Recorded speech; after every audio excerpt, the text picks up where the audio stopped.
Hello and Assalamu alaikum. Ultrascan Diagnostics. So this is the CBCT of the patient that you had requested. The area of interest is the anterior region. Now, if I show you the upper right lateral incisor, the lateral incisor has significant bone loss, but we can see that we've got the apical one-third to one-half of the root still in the bone. Ridge width is approximately 7 millimeters and a height of approximately 14 millimeters.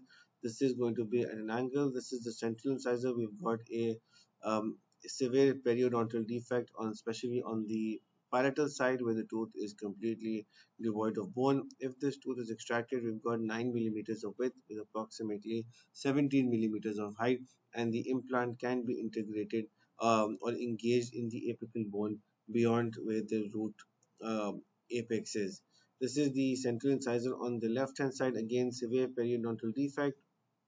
Now, if this tooth is extracted, we've got 9 millimeters of width with approximately 15 millimeters of height. Now, our kind doctor has asked us the position of the incisive foramen. So here is a better understanding of where the incisive foramen is. If this tooth is extracted, the incisive foramen is going to be significantly far away if the doctor sticks to the path of where the root apex is.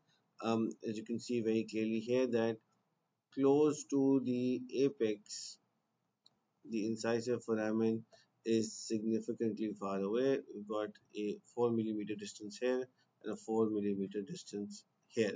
Now, but as we move further up, close to the crest, you can see that the incisive foramen is going to be close to where the radiolucency is. When we move to the lower teeth, you can see very clearly we've got the lower incisors right here. Let's check the lower central. The lower central incisor also has bone loss, periodontal bone loss. We've got a ridge width of approximately 6 millimeters, mid crestal close to the apex is 5 millimeters, and the height is approximately 13 millimeters. The lower central on the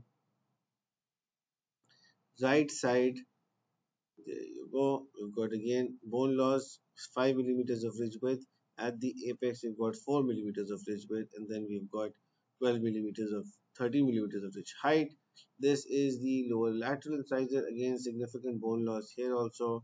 You can see that we've got 6 millimeters at the crest and approximately 13 millimeters in the lateral also. And then moving to the lateral on the left hand side, we have again good bone in terms of width, 6.5 millimeters of ridge width with approximately 15 millimeters of height.